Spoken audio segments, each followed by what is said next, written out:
So in lesson 16, we are reviewing things that you've done before.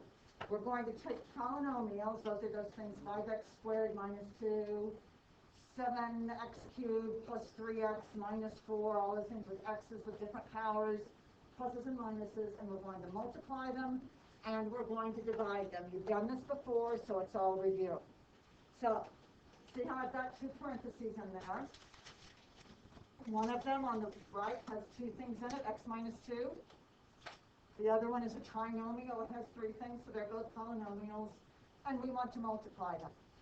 Who thinks you remember what the idea is that we need to do? You don't have to tell me your answers, but the basic idea. Thanks, Bryce. That's a FOIL. Technically, FOIL is when we have 2 by 2. This is 3 by 2, but exactly the right idea. We have to distribute. We have to take everything in one, term by term, times everything in the other. For one like this, you can either leave it like it is and go from there. I personally tend to do better if I start with my shorter one. So I would probably do x minus 2 times 3x squared minus 2x minus 2. I just like to think about the shorter one times the longer one. So in that shorter one, I'm going to start with the first thing, which is the x, and I'm going to multiply it by each thing in the long parentheses. So I have 3x cubed. X times 3x squared is 3x cubed. X times minus 2x is minus 2x squared.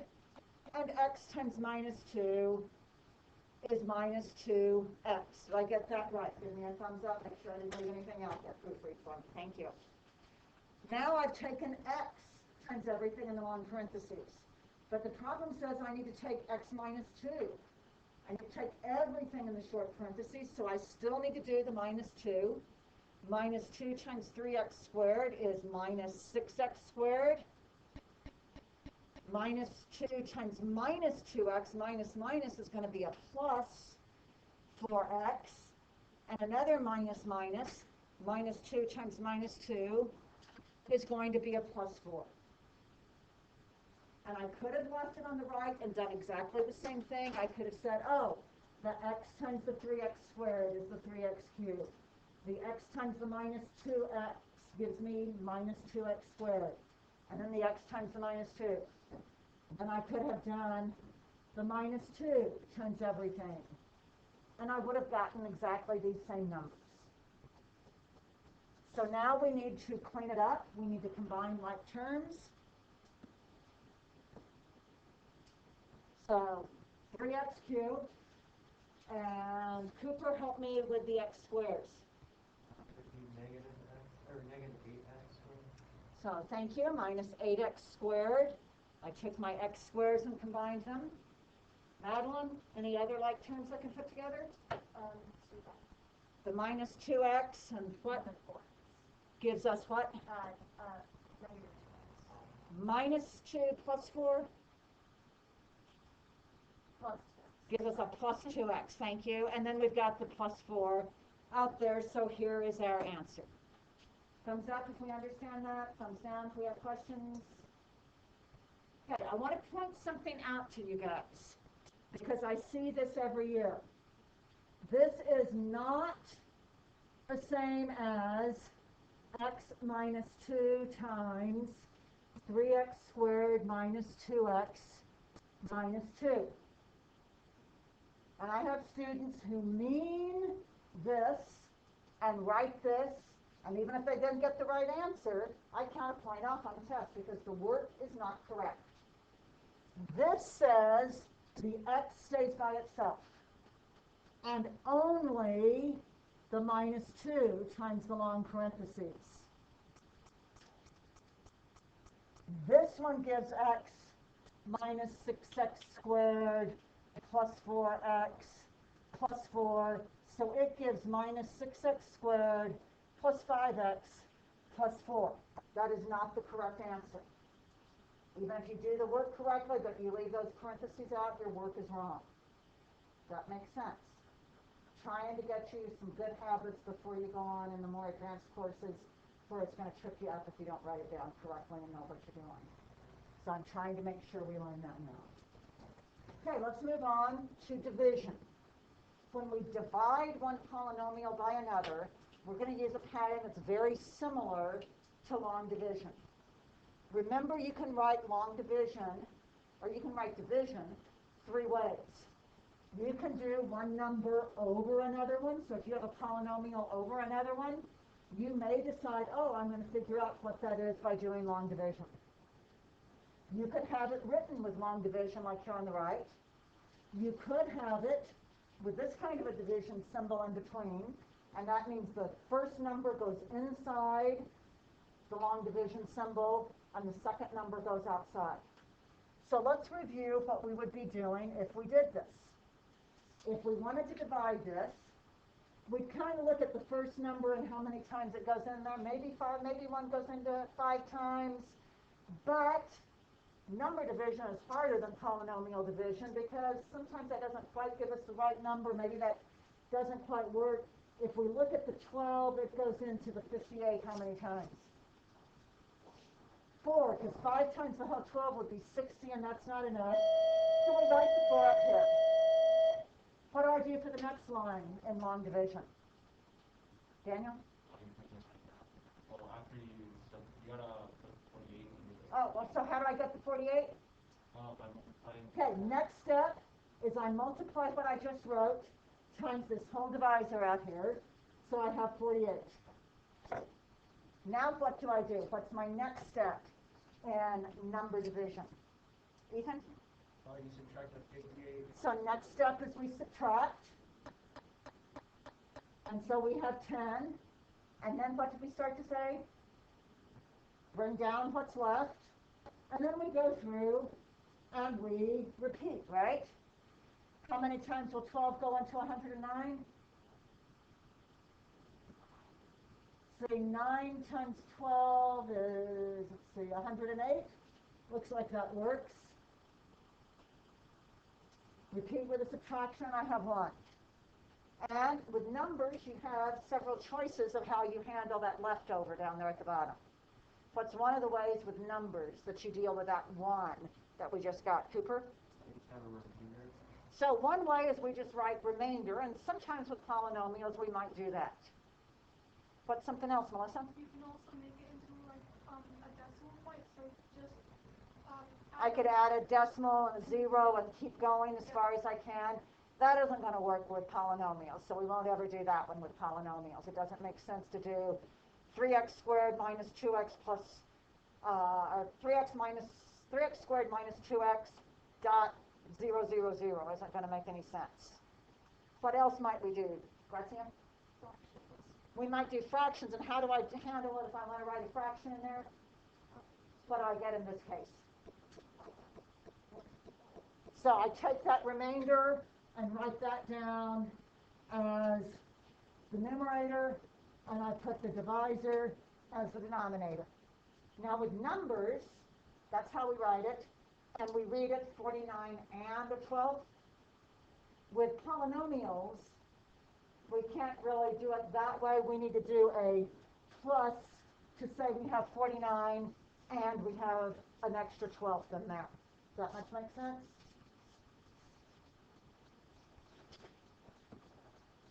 And we are going to, as I was just saying, with polynomials, this is what we're going to practice doing. So 2 examples here. So I have 2 things that I want to divide. The one on the left has to go inside the long division symbol. The one on the right is the divisor. It's what we divide by. It goes on the outside. Now there's a trick to writing this down to get started. Actually, 2 tricks. First thing is we need to write each of those in standard form. For each of them, we need to start with the thing with the biggest exponent and then work our way down to the smallest. The second trick is on the inside, doesn't matter on the outside, but on the inside, placeholders, if I have any exponents that I'm missing. So to start with the biggest exponent inside the division symbol, I need to start with x cubed. Then I don't have any x squares, so I do a 0x squared. Same with the x's, a 0x. And then I have the minus 6.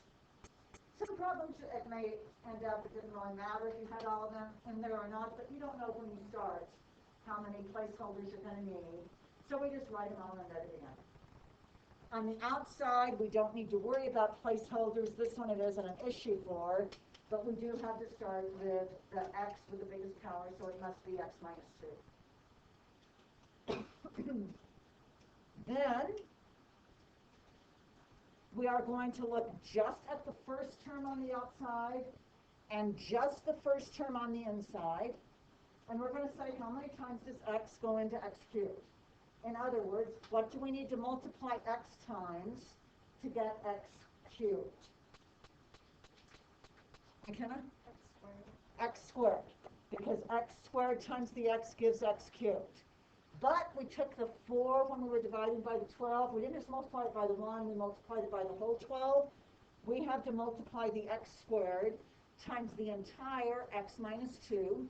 So we have x cubed minus 2 x squared just for our multiplying step. What did we do next with numbers?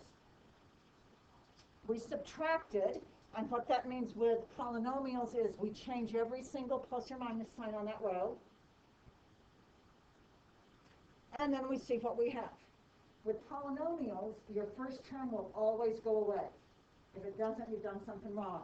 So the x cubes go away, and then I have the plus 2x squared, and then we bring everything else down, plus 0x minus 6. And then we repeat.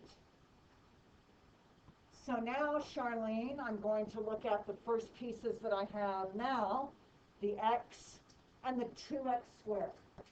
X times what gives me 2x squared? X times x will give me x squared. What else do I need to have the 2x squared? Okay, maybe I just didn't hear over the phone. I only heard an x.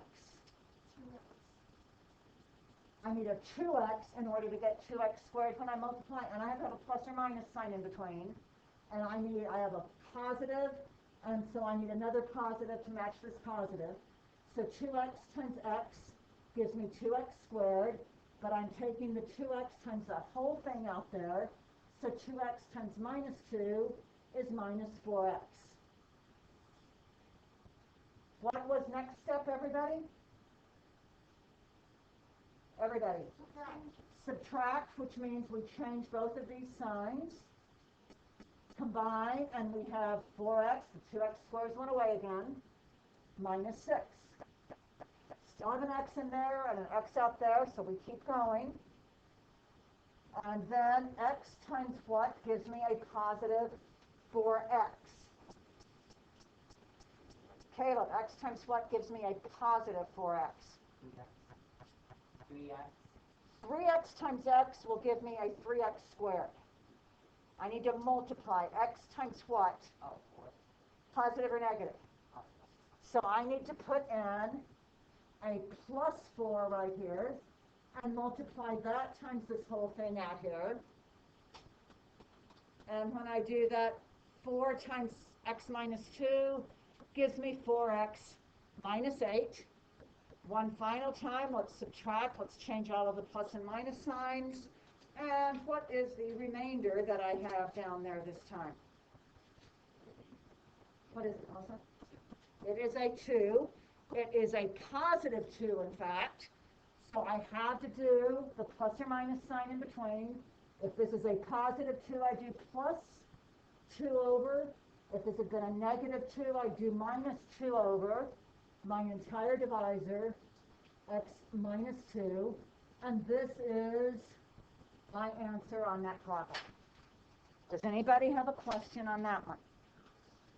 Now, the good news, your book says divide and check. And most of the time, Devlin says read and follow the directions. Devlin says don't worry about and check, just do the division like we just did. Good news, right? One more thing you have to do. Okay, one more problem. So I want you to write down what goes inside and what goes outside in the right order.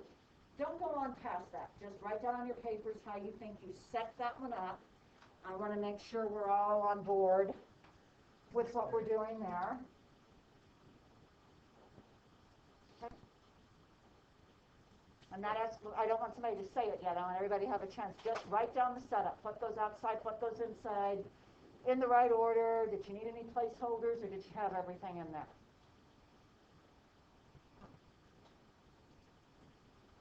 Because if we don't understand how to set it up, we aren't going to get the right answer. All right, so check your work. On the outside, does everybody have x minus 3? On the inside, 4x cubed minus 3x squared plus 7x plus 3. Are we good with that? Okay, write down what you think the first thing is that goes up on top. I don't want you to go all the way through. I just kind of want to do a step and make sure we're on the right track. I'll do the next step and make sure we're on the right track. Emma, what do you put up here as your first term up on top?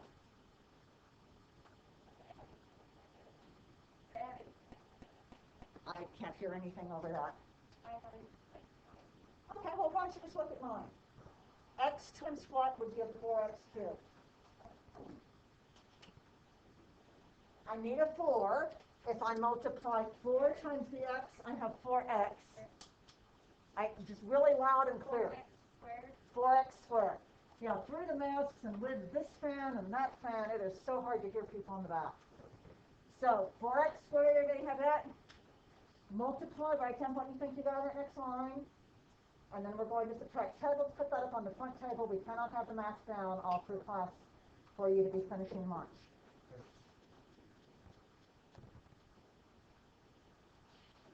Everybody get your next line and subtract.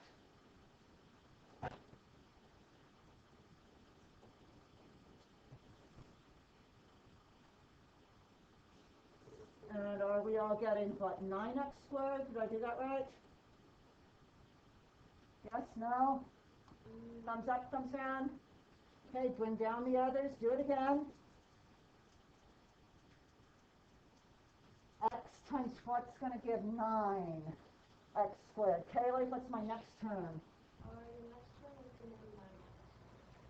So a plus 9x. Let's get in the habit of telling me the pluses and minuses too, so I know what to write down. So 9x squared minus 27x. Change the signs.